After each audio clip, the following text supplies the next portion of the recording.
Hello student, class 12 का chapter number 3 panorama book का आज हम पढ़ रहे हैं, जिसके राइटर है सुनीति नाम जोशी। और इन्होंने 2 शॉर्ट स्टोरीज लिखी है, द गिटार प्लेयर और स्वयंवर। तो सबसे पहले हम राइटर के बारे में पढ़ लेते हैं। Suniti Namjoshi was born in India but left for Canada where she lived for a number of years. Suniti Namjoshi was born, Suniti नाम जोशी जो है वो वॉज बोर्न जन्मी इन इंडिया, भारत में, बट लेकिन लेफ्ट छोड़ दिया था उन्होंने फॉर कनाडा के लिए, वेयर जहाँ she lived for a number of years, जहाँ वह भी कई सालों से रह रही है। करंटली अभी she lived in the UK, अभी वह यूके में रह रही है। She has published numerous poems, fables, articles and reviews. She has published, उनके कई सारे पब्लिश्ड मैंने छपे हैं, न्यूमरस अनेक, बहुत सारे पोएम्स, कविताएं, फेबल्स कहानियां, आर्टिकल्स लेख एंड रिव्यूज व्यंग्य। उनकी बहुत सारी कविताएं, कहानियां और व्यंग्य हैं जो छपे हैं। Her books include The Conversations of Cow, Aditi, and One-Eyed Monkey, The Blue Donkey Fables, Because of India, Selected Poems, and The Mother of Maya Thi। इनकी कई सारी किताबें जिनका नाम है Conversations of Cow 1985 में छपी थी, जो Aditi and One-Eyed Monkey जो 1986 में, and The Blue Donkey Fables 1988 में, और Because of India जो कि क्या थी, Selected Poems थी, 1989 में छपी थी, और The Mother of Maya Thi ये भी 1989 में छपी थी। ये सारी की सारी इनकी क्रिएशंस है। इन्हीं के अंदर इनकी एक बुक और थी जिसका नाम है फेमिनिस्ट फेबल्स। फेमिनिस्ट फेबल्स नाम की एक बुक थी, उसी बुक में से ये 2 शॉर्ट स्टोरीज है, ये उठा के लाई गई है और इनके बारे में हम पढ़ेंगे। तो सबसे पहले हम पढ़ लेते हैं, राइटर के बारे में हमने पढ़ा है और इसके बाद हम थोड़ा स्टोरीज के बारे में पढ़ लेते हैं। The guitar player and Swayamvara are taken from her book feminist fables 1981. In these stories, the focus on the conditions of the women in the patriarchal society. The guitar player और स्वयंवर, ये दोनों कहानियां जो है आर टेकन ली गई है from her book, उनकी किताब जो कि फेमिनिस्ट फेबल्स नाम की बुक मैंने आपको अभी ऊपर बताया, उस बुक में से ली गई है और जो 181 के अंदर लिखी गई थी। इन दी स्टोरीज, इन कहानियों के अंदर शिफोसिस उन्होंने फोकस किया है, ध्यान खींचा है, आकर्षित किया है ध्यान ऑन द कंडीशन, स्थिति की तरफ ऑफ वुमेन्स, औरतों की, इन्हें पैट्रियार्कल सोसाइटी, पितृसत्तात्मक सोसाइटी, समाज, जो कि एक पितृसत्तात्मक समाज होता है। आज के जमाने की जो पुरुष सत्तात्मक सोच है, उस समाज के अंदर या उस समाज के अंदर जो महिलाओं की स्थिति है, कंडीशंस ऑफ वुमेन्स है, उसकी तरफ उन्होंने ध्यान खींचने की कोशिश की है। उनके ऊपर कुछ थोड़ा फोकस करके इन्होंने जो कहानियां लिखी है, ये कहानियां उन्हीं के बारे में।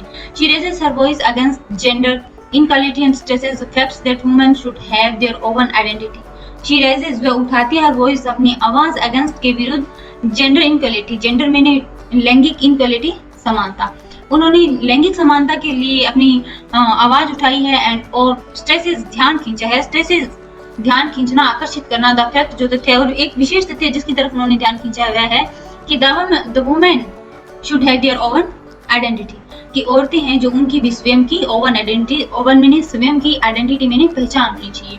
और एक मुद्दा यह भी है कि औरतों की स्वयं की अपनी पहचान होनी चाहिए। इस मुद्दे पर भी उन्होंने लोगों का ध्यान आकर्षित करने की कोशिश की है इन कहानियों के जरिए। These stories are very thought provoking and highly related the contemporary Indian society. These stories, ये कहानियां है very thought provoking, बहुत ही मीन्स ध्यान खींचना या ध्यान आकर्षित करना, and high relevant to the contemporary Indian society, contemporary समकालीन इंडियन सोसाइटी, भारतीय समाज, समकालीन भारतीय समाज के अंदर जो लोगों की सोच है उसकी तरफ अपना ध्यान खींचने के लिए ये कहानियां लिखी गई है। इन कहानियों के अंदर इसी चीज का वर्णन किया गया है। The story the guitar player respects a girl who wants her talent, skills and the art that she possesses to be greatly valued, recognized and given importance. The stories, कहानी, द गिटार प्लेयर, कहानी जो कि क्या है, guitar player, एक guitar वादक नामक कहानी जो हम ऊपर पढ़ेंगे, उस कहानी के अंदर डिस्पाइट खींचा गया एक गर्ल्स, एक लड़की का वर्णन किया गया है। शी वांट्स हर टैलेंट्स, जो कि क्या चाहती है कि अपने टैलेंट्स को, अपनी प्रतिभा को, स्किल, कौशल को, एंड द आर्ट्स, अपनी कला को, दैट शी पोसेस मींस वह रखती है, जो उसके पास है, उसकी प्रतिभा, कौशल और कला जो उसके पास है, उसका टू बी ग्रेटली वैल्यूड, उसे क्या दिया जाए, ग्रेटली मैंने बहुत ज्यादा वैल्यूड, अहमियत दी जाए, रिकॉग्नाइज, पहचान दी जाए, एंड और गिवन इंपॉर्टेंस, और उसे कुछ महत्व भी दिया जाए। एक ऐसी लड़की जो कि क्या है, गिटार वादक है। गिटार वादक कहानी के अंदर एक ऐसी लड़की जो गिटार बजाती है, अर्थात उसके पास जो कुछ भी प्रतिभा है, कौशल है और जो उसकी कला है जो वह रखती है, उसे बहुत ज्यादा कीमत दी जाए, अहमियत दी जाए, उसे पहचान दी जाए और इसके साथ साथ उसे महत्वता भी दी जाए। उसके बारे में कहानी है द गिटार प्लेयर। और नेक्स्ट स्टोरी जो हमारी है स्वयंवर, द स्टोरी स्वयंवर, नेक्स्ट स्टोरी जो स्वयंवर है उसके अंदर इज अबाउट वुमेन्स फ्रीडम, औरतों की जो फ्रीडम स्वतंत्रता के बारे में है। नेक्स्ट कहानी जो स्वयंवर है उसके अंदर औरतों की स्वतंत्रता का मुद्दा उठाया गया एंड और फोकस ध्यान आकर्षित किया गया है ऑन द फैक्ट्स, तथ्य की तरफ, द सर्टेन स्थिति सेट रोल्स, कुछ भूमिकाएं अदा करती है, कुछ भूमिकाएं निभाती है, are assigned to the women's, एक औरत के द्वारा इन द इंडियन सोसाइटी, भारतीय समाज के अंदर, भारतीय समाज में एक औरत के द्वारा जो अलग अलग रोल निभाई जाती हैं, भूमिकाएं, माँ बेटी बहन आदि जैसी भूमिकाएं निभाई जाती है, तो इस बारे में कुछ उनके बारे में और उनकी आजादी के बारे में कुछ बातें कही गई है, कुछ तथ्यों की तरफ ध्यान खींचा गया है इस कहानी के अंदर। And if she wants a little more freedom, और यदि वह कुछ इन सब रोल को निभाते हुए यदि वह कुछ क्या चाहती है और अधिक थोड़ी सी मोर फ्रीडम, स्वतंत्रता चाहती है, तो द पेरेंट्स, माता पिता and the members of society, अब समाज के सदस्य रहने पे नाराज हो जाते हैं या उस बात से नाखुश होते हैं। और अगर ये सारे रोल निभाते हुए भी औरत को कोई भी उससे भी ज्यादा थोड़ी आजादी और चाहिए होती है, तो उनकी उस आजादी से माता पिता और परिवार के बहुत सारे, समाज के बहुत सारे जो सदस्य होते हैं वो नाराजगी महसूस करते हैं। Men think themselves to be superior to women and do not like to accept their defeats. However, a woman likes to choose a companion who believes in gender equality, values her talents and accepts his own shortcomings. Men think themselves, men think मैंने सोचना, themselves स्वयं को, to be superior to the women, superior मैंने सबसे ज्यादा महान या बहुत अच्छा, to the women औरतों को, ऐसे आदमी जो अपने आप को औरतों से बहुत अच्छा समझते हैं या महान समझते हैं, and do not like to accept their defeats, और डू नॉट लाइक पसंद नहीं करते हैं, टू एक्सेप्ट स्वीकारना, देयर डिफेक्ट्स अपनी पराजय उनके सामने, और उनके सामने अपनी पराजय अपनी हार स्वीकार नहीं करते हैं। यह कहानी उन लोगों के बारे में भी है। However, a woman likes to choose a companion who believes in gender equality, values her talents and accepts his own shortcomings. However, यद्यपि a woman, एक औरत लाइक पसंद करती है, टू चूज चुनना, एक कंपेनियन मींस एक साथी, who जो बिलीव विश्वास करता है इन जेंडर इक्वलिटी, लैंगिक समानता में। लेकिन क्या होता है कि एक औरत है वो एक ऐसे साथी को चुनना पसंद करती है जो क्या है लैंगिक समानता रखता हो, इसके साथ ही वैल्यूज हर टैलेंट्स, वैल्यूज में अहमियत देता है, हर टैलेंट्स उसकी प्रतिभा को, उसकी प्रतिभा को अहमियत देता है, एंड एक्सेप्ट स्वीकारता है ओवन शॉर्टकमिंग्स, ओवन मींस स्वयं की शॉर्टकमिंग्स कमियां, और इसके साथ साथ ही वह अपनी स्वयं की कमियों को भी स्वीकार करता है। वह औरत उसे स्वीकार करना पसंद करती है, उसके बारे में कहानी है। तो चलो अब हम कहानी पे चलते हैं कि हमारी कहानियां क्या। हमारी फर्स्ट स्टोरी है the guitar player. A girl played on her guitar and it so happened that someone passing by listened and fell in love with her. It is my music you love, inquired the girl or me. A girl, एक लड़की played बजा रही होती है on her guitar, अपनी guitar. एक लड़की अपने गिटार को कुछ बजा रही होती है and it so happened, और उसी समय क्या घटित होता है कि that someone passing by listened and fell in love with her. Someone कोई भी व्यक्ति, पासिंग बाय मींस राहगीर, यहाँ पासिंग बाय का अर्थ है राहगीर, लिसन सुनता है, उसका म्यूजिक सुनता है, and fail in love with her, और उसके साथ प्यार में पड़ जाता है। एक लड़की है जो गिटार बजा रही होती है और उसी समय घटित होता है कि कोई भी एक राहगीर है वो वहां से गुजर रहा होता है और वो उसके संगीत को सुनता है और उसके प्यार में पड़ जाता है। It is my music you love, inquired the girl और मी। इट इज माई म्यूजिक, क्या यह मेरा संगीत है, यू लव जिसे तुम प्यार करती हो, इंक्वायर द गर्ल, इंक्वायर मैंने प्रश्न करते हुए कुछ पूछना, और मी या फिर मैं हूँ जिससे तुम प्यार करते हो वह मेरा संगीत है या मैं हूँ, लड़की ने प्रश्न पूछा। The music continued, water from A fountain rose into the air and fail away. The music, संगीत, कंटिन्यूड मीन जारी रहा, लगातार, संगीत लगातार जारी रहा, वाटर पानी, from A fountain, fountain means फवारा, रोज उड़ता रहा, इनटू द एयर हवा में, एंड फेल अवे नीचे गिरता रहा, और फवारा जो है हवा में ऊपर उड़ता रहा और नीचे गिरता रहा, संगीत जारी रहा। The listener thought hardly, thought मैंने थॉट हार्ड, गहराई से सोचना, और जो श्रोता था, राहगीर था, उसने ये क्वेश्चन ध्यान से सुना और थोड़ा गहराई से सोचने लगा, एंड फाइनली सेड, और अंततः उसने कहा कि आई डोंट नो, मैं नहीं जानता, what is the right answer, कि सही उत्तर क्या है, शांत टेल यू, तुम बता सकती हो, रिप्लाइड द गर्ल, लड़की ने उत्तर दिया, बट दैट नॉट इट, लेकिन यह वह नहीं है, and she went on playing, और वह फिर से बजाने लगी। Soon another passerby happened to see her and also fell in love. Soon शीघ्र, अनदर दूसरा पासरबाई, राहगीर फिर से वहां से गुजरा, और हैपेंड वही घटित हुआ, टू सी देखना हर, उसे उस देख कर वही घटित हुआ कि वह भी आल्सो फेल इन लव, उसके प्यार में पड़ गया। It is me you love, inquired the girl और माई गिटार। लड़की ने फिर से वही इनकार्ड प्रश्न करते हुए फिर से वही क्वेश्चन पूछा कि तुम जिससे प्यार करते हो वह मेरा गिटार है या फिर मैं हूँ। The second passerby stared at the guitar, smiled at the girl and at last ventured to say, well, I don't know. The second passerby, जो दूसरा राहगीर था, passerby राहगीर था, stared meaning Ghurna, at the guitar guitar की तरफ। थोड़ी देर तक तो वो जो राहगीर था गिटार की तरफ घूरते हुए देखता रहा और स्माइल्ड द गर्ल, लड़की की तरफ देखकर मुस्कुराया और कहा कि एट लास्ट वेंचर टू से, वेंचर मैंने हिम्मत करके बोलने की कोशिश करना, और अंततः उसने हिम्मत करके कहा कि वेल अच्छा, आई डू नॉट नो, मैं नहीं जानता हूँ, it is a beautiful instrument, लेकिन यह तुम्हारे पास जो वाद्य यंत्र है यह बहुत ही सुंदर, इंस्ट्रूमेंट मीन्स वाद्य यंत्र, ये आपके पास जो वाद्य यंत्र है बहुत ही सुंदर है, और what is the right answer, मैं नहीं जानता हूँ कि सही उत्तर क्या है। But the just said that was not it and went on playing, और लड़की ने फिर से वही कहा कि यह वह नहीं है और फिर से बजाने लगी। The two passers by were greatly perplexed means परेशान होना, बहुत ज्यादा चिंताग्रस्त हो जाना। दोनों जो राहगीर थे बहुत ज्यादा चिंताग्रस्त हो गए, परेशान हो गए। ऑल नाइट, पूरी रात, लॉन्ग द गिटार म्यूजिक जो था, गिटार का संगीत था, वो रन थ्रो उनके दिमाग में से गुजरता रहा, अर्थात बजता रहा देयर हेड्स, उनके सिर में, दिमाग में, और पूरी रात भर जो गिटार का संगीत था वो उनके दिमाग में बजता रहा। एंड व्हेन जब दे रिटर्न, लौटे द नेक्स्ट डे, अगली सुबह, लेकिन जब वो अगली सुबह लौटे तो इट वाज परफेक्टली ऑब्वियस, यह पूर्णतः, परफेक्टली मींस पूर्णतः ऑब्वियस, स्पष्ट था कि that they had both prepared their speeches, कि उन दोनों ने तैयार कर लिया था देयर स्पीचेस, अपने भाषण।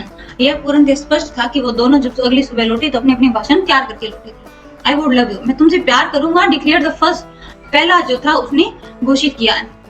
Avon if you could not play a note of music, यदि तुम a note of music means एक भी धुन, यदि तुम संगीत की एक भी धुन नहीं बजा सकती तो भी मैं तुमसे प्यार करूंगा। And I would love you, और मैं तुमसे प्यार करूंगा। स्वर द सेकंड, दूसरी ने भी शपथ ली कि even if you do not own a guitar, यदि तुम्हारे पास ये गिटार न हो तो भी मैं तुमसे प्यार करूंगा, यह दूसरी ने शपथ ली। यू डोंट अंडरस्टैंड, तुम समझ नहीं पाए, रिप्लाइड द गर्ल, लड़की ने उत्तर दिया। I am a musician means संगीतज्ञ, मैं एक संगीतज्ञ हूँ। Which me do you love, तुम मुझसे कैसा प्यार करते हो। If you do not care about my music at all, यदि तुम मेरे संगीत को ही नहीं समझ पाए, अर्थात तुम्हें मेरे संगीत की कोई परवाह नहीं है, तुम मुझसे कैसा प्यार करते हो। Oh they said, did we give you the wrong answer. Oh अरे, दे सेड, उन्होंने कहा कि डिड वी गिव यू, क्या हमने तुम्हें रॉन्ग आंसर, गलत उत्तर दिया है। ओह, क्या हमने तुम्हें गलत उत्तर दिया। यस रिप्लाइड द गर्ल, हाँ लड़की ने जवाब दिया। Well what is the right answer, well अच्छा, what is the right answer, तो सही उत्तर, you must love me all together just as I am, all my gift, all my passions, all my positions, everything I have been and ever shall be from now on.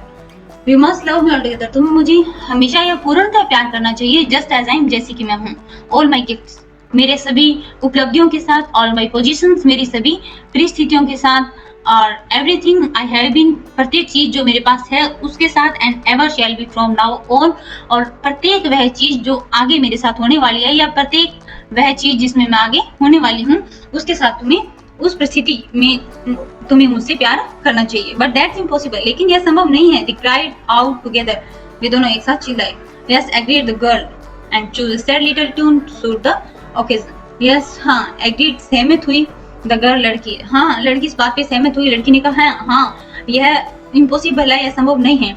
And choose a little sad little tune, और choose मैंने चुनी, ए sad little tune, एक दुखी छोटी सी धुन, and to suit, जो कि क्या करती थी, सूट करती थी, ओकेजन, उस अवसर पर, जो कि उस अवसर के अनुकूल थी। सूट मीन्स अनुकूल, ओकेजन अवसर, और जो कि उस समय उस अवसर के अनुकूल एक दुखी धुन थी, वो धुन उसने फिर से चूज की और उसे बजाने लगी। नेक्स्ट स्टोरी है स्वयंवर, इसके बारे में हम अब थोड़ा पढ़ लेते हैं। Once upon a time there was a little princess who was good at whistling. Once upon a time, एक समय की बात है कि there was a little princess, एक छोटी प्रिंसेस राजकुमारी थी, who was good, जो कि बहुत अच्छी थी, at whistling में सीटी बजाने में। एक बार की बात है कि एक राजकुमारी थी जो सीटी बजाने में बहुत अच्छी थी, अर्थात वो बहुत अच्छी सीटी बजाती थी। Don't whistle, सीटी मत बजाओ, said the mother, माँ ने कहा। Don't whistle, said her father, उसके पिताजी ने भी कहा कि सीटी मत बजाओ।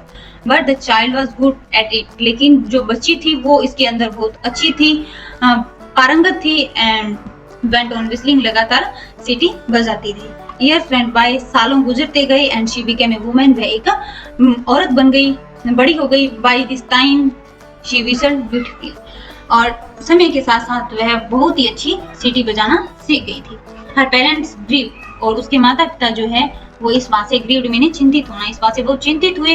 What man will marry A whistling women, what man कौन सा व्यक्ति विल मैरी शादी करना चाहेगा ए विस्लिंग वुमेन, एक सीटी बजाने वाली लड़की से, एक सीटी बजाने वाली औरत से कौन आदमी शादी करना चाहेगा। सेड हर मदर डॉलीफुली, उसकी माता ने डॉलीफुली में चिंताग्रस्त होकर कहा, या बहुत ही परेशानी में आकर कहा। वेल अच्छा, सेड हर फादर, अच्छा उसके पिताजी ने कहा कि we will have to make the best of it, हम इसके लिए कुछ बहुत अच्छा करने की कोशिश करेंगे। I will offer half of my kingdom and the princess in marriage to any man who can beat her at whistling.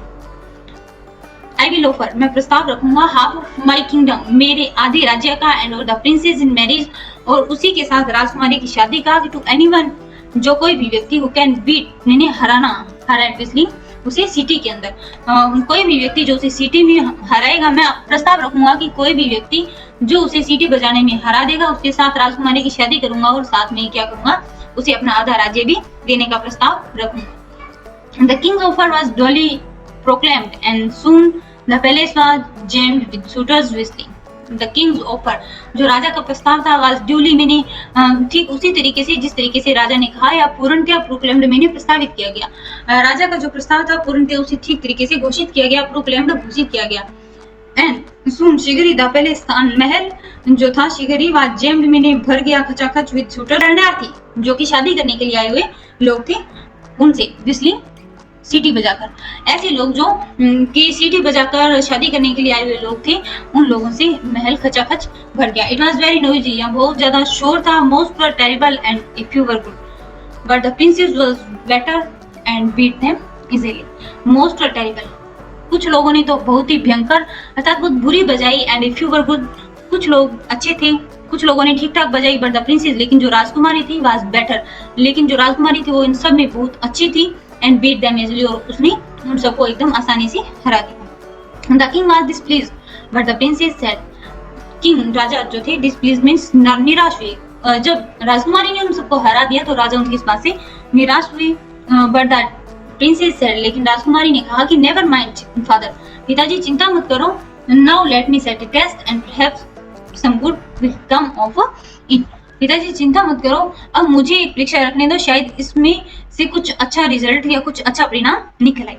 Then she turn to the suitors, तब वह फिर से प्रणयार्थी, सुटर्स मींस प्रणयार्थी, तो वह फिर से प्रणयार्थियों की तरफ मुड़ी। Do you acknowledge that you were beaten Fairlie, do you acknowledge, acknowledge means आपके ध्यान में होना या इस चीज से परिचित होना, दैट कि यू वर बीटन फेयरली, तुम्हें बीटन हराया गया है, फेयरली मैंने एकदम साफ तरीके से या सही तरीके से। क्या तुम इस चीज को जानते हो या इस बात से परिचित हो, वाकिफ हो कि तुम्हें सही तरीके से हराया गया है? क्या तुम यह मानती हो कि तुम्हें सही हराया गया है? नो, नहीं। They are rode all except one, we think it was magic और सम सॉर्ट ऑफ ट्रिक। नहीं, दे आर रोड, वे सभी जोर से दहाड़े अर्थात जोर जोर से चीखे। ऑल एक्सेप्ट वन, और सभी सिर्फ एक को छोड़कर बाकी सब लोगों ने यह एक्सेप्ट किया या स्वीकारा, सब लोगों ने यह स्वीकारा कि हमें सफाई से यह एकदम हमें सही तरीके से नहीं हराया गया है, बट लेकिन वी थिंक इट, हम सोचते हैं कि इट वाज मैजिक, या तो कोई जादू था, मैजिक जादू, या फिर सम सॉर्ट ऑफ ट्रिक, या फिर कोई चालाकी थी। हमें जिस तरीके से सबको हराया गया है ये या तो कोई चालाकी थी और या फिर कोई जादू था जिससे हम सबको, एक लड़की ने इतने सारे लोगों को हरा दिया। बट वन सेड, लेकिन एक ने कहा कि यस यस, हाँ हाँ।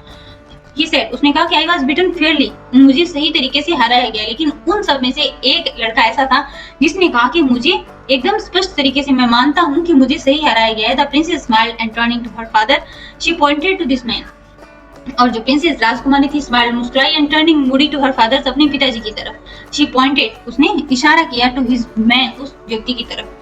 राजकुमारी मुस्कुराई और अपने पिता की तरफ मुड़ते हुए उसने उस व्यक्ति की तरफ इशारा किया और कहा कि if he will have me, यदि वह मुझसे शादी करना चाहता है तो शी सेड, उसने कहा कि आई विल मैरी हिम, मैं उससे अवश्य ही शादी करूंगी। क्यों? क्योंकि उसने न कि अपने अहम को साइड में रखा, बल्कि उसके साथ साथ उसने क्या किया, अपनी कमजोरियों को भी पहचाना और पहचानने के साथ स्वीकारा भी कि यह नहीं हो सकता है कि एक लेडीज है, एक लड़की है जो हम सबको हरा सकती है, पर उसने इस चीज को स्वीकारा कि हाँ इसकी प्रतिभा है, उसने उसकी प्रतिभा को अहमियत दी और उसकी प्रतिभा को और अपनी कमी को स्वीकारते हुए जो लैंगिक समानता का भी उसने साथ दिया।